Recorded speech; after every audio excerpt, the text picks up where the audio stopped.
today we are going to be talking about the second trimester pregnancy symptoms. So as of this week, I'm officially finishing my second trimester.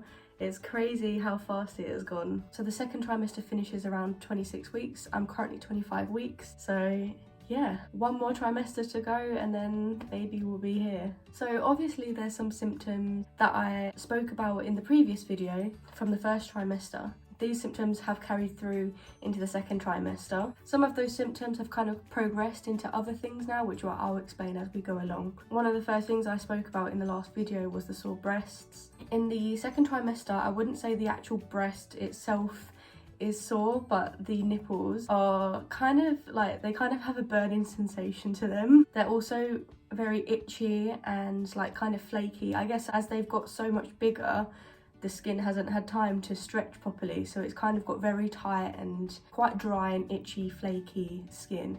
And also I started to notice stretch marks appearing. I was saying before as well in the previous video that my boobs just seem to be getting bigger and bigger, and even now I'm at the end of my second trimester, that is still the case. They are still growing, and so yeah, obviously growing at such a rapid rate. The stretch marks, they're in place.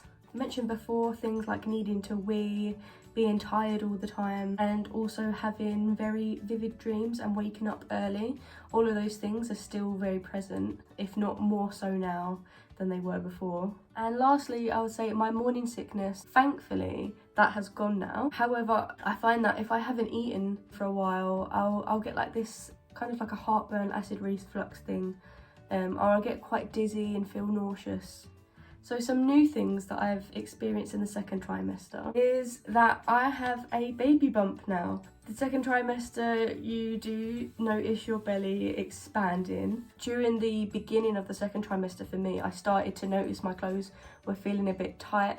And now that I'm at the end of the second trimester, it's got to the point where my old clothes do not fit me anymore. There's no possibility of wearing them. And even if I try on clothes that I had previously that I thought were massive, like they were too big for me before, even they don't fit me anymore. It's kind of been quite difficult actually, like mentally, to process that. It can make you kind of like think, oh no, I'm massive, I'm fat, whatever, but you kind of have to realise actually I'm just pregnant and like I'm having a million things changing and happening to my body, and it's normal and it's just temporary, and it's all worth it because you get your baby at the end of it. So yeah, I've been very reluctant to start buying maternity clothes, but I think now is the time because I'm running out of things to wear. Also with the baby bump, I started to notice that my belly feels very tight and almost kind of like a pulling or a tugging like feeling towards the end of my belly. Obviously I've got all of this new weight now, like where baby is and the amniotic fluid and everything. It's constantly like a weight on me, so all of these muscles here which are kind of like holding up my belly, they get quite tired and it can be very uncomfortable at times. Just simple things like sitting down on the sofa, like I can't sit in certain positions now because it's uncomfortable when my belly's in the way. I normally sit now with my legs open so that my belly can kind of just like drop in between my legs. Also things like getting up from the sofa is very uncomfortable and very difficult now as well. Going down the stairs, my belly feels very heavy now. I actually worry that I'm gonna fall forward because it feels like I'm gonna fall forward with this new weight I have that I'm not used to. So I kind of have to like lean backwards now as I walk down the stairs. And that's also, if I'm walking as well, it's the same. I have to lean backwards now. So I'm constantly like arching my back backwards, and that kind of gives me a little bit of back strain. Also with all of those things, I get out of breath very easily. I don't know if you can notice, but even just speaking now, like just talking, I'm getting out of breath. Everything seems to just be a million times more effort than it used to be. It's exhausting being pregnant, honestly. Another thing that I've started experiencing in the second trimester is incontinence. This kind of goes with the like needing to wee kind of thing, but it also happens even when I don't need a wee. If I sneeze, I find that I might wet myself. It didn't even come to my mind when I think about pregnancy about being incontinent, but I guess it does make sense, all that added pressure and everything down there, and you need to wee all the time anyway. Of course, when you sneeze and stuff, you know, the muscles kind of just, there's not much you can do about it really, but that's kind of an annoying thing I've had to deal with. God forbid I'm out and I need a wee and I sneeze, it's a disaster waiting to happen. And on the brighter side of things, I think in my previous video I spoke about my appetite in the first trimester had decreased a lot, and I didn't seem to have any cravings, more like food aversions. But in the second trimester, thankfully my appetite came roaring back, which is great because I do love food, me.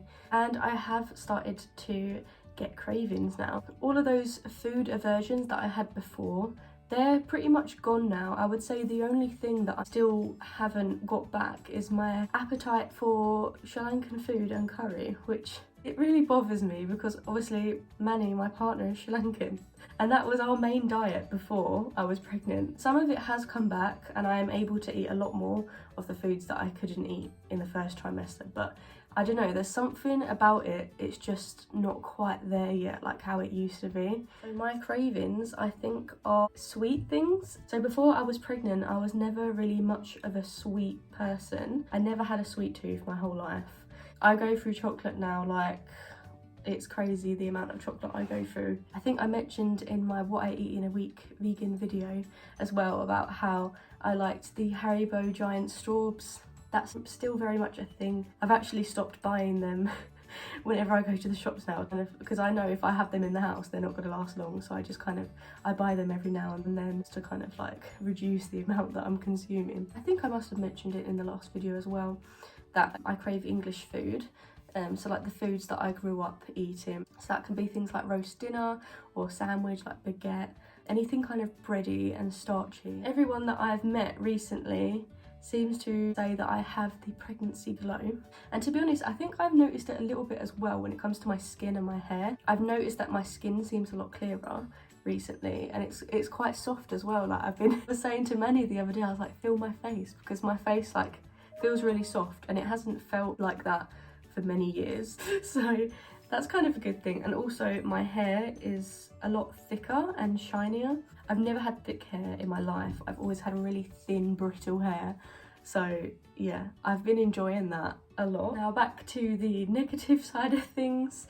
I've started to get leg cramps in my sleep. Sometimes I'll wake up in the middle of the night with a leg cramp for no apparent reason. However, I do think it could be linked to the fact I have a really bad case of restless legs at night time as well. Sometimes I'm up for hours, I can't sleep because my legs feel like they have so much energy in them and I have to kick them around. If you've ever experienced restless leg syndrome before, you'll know what I'm talking about. Also, I have swollen feet as well, which I've heard is quite common in pregnancy. Me and Manny were in Croatia last week, and hopefully you've watched those vlogs. The flying, and we were doing a lot of walking whilst we were there, so I had really swollen feet. Lastly, the last symptom I want to talk about is kind of embarrassing. I've been experiencing hemorrhoids, or piles people call it. I would say it's been one of the hardest symptoms I've had to deal with. I spoke to my midwife about it as well because it was really bothering me. It's been really painful. If you don't know what it is, please Google it because I don't want to explain it. It's really painful, and my midwife basically said that it's really common in pregnancy and it's just going to get worse throughout my pregnancy, and there's nothing that they can do basically. So that's great, I just have to deal with it. That's all of the symptoms I would say for the second trimester. Whilst we're here, I will talk about the appointments like I did on my previous video. So I had a 15 weeks pregnancy checkup. Basically, yeah, just an overall checkup. They weigh you and take your blood pressure and take your blood. They also put a little monitor on your belly and you can hear the heartbeat for the first time. I find a lot that in this pregnancy I've been worrying about the baby. Like I always want to make sure that baby's okay. So hearing that heartbeat for the first time, like just knowing baby's all right, it was really good. Now I had a 16-week scan. Me and Manny went private because we wanted to get a gender scan to find out the sex of our baby. If you want to get a specific gender scan, you do have to go private. The NHS don't actually provide it. I didn't know that. So yeah, at 16 weeks, we went to get a private gender scan. We found out the sex of our baby. We're having a little boy. yeah, so excited. We would have been happy with either gender, but I think just kind of knowing what gender it is, and then we could kind of put a name to it and we could visualize it more, like what our baby will look like or what our future child would look like, and it just felt way more real and exciting. So after this we then had our 20-week scan, which was with the NHS. This scan is to basically check up on baby, make sure baby is developing and growing at a normal way, in a normal rate, I guess. Again, really nice to see baby on the screen and see that he's healthy and happy, and yeah, just have that reassurance that everything's going fine. And lastly, my most recent appointment was the 24 weeks appointment, which I had yesterday, which again was just another checkup. They weighed me, they took my blood pressure, and they checked in on baby's heartbeat with their monitor. This time they felt my belly, which is the first time they've done that. They said from 25 weeks, every time you go for a checkup, they'll start feeling your belly to like see where baby is and see like how big they're growing or something like that. Not really sure. So yeah, very exciting stuff. So that is everything for this video. I hope you enjoyed it. If you liked this video, give it a thumbs up, comment below your thoughts. If you don't know me, I upload every Friday, so if you want to see my face on your screens every Friday, then hit that subscribe button, and I'll see you soon.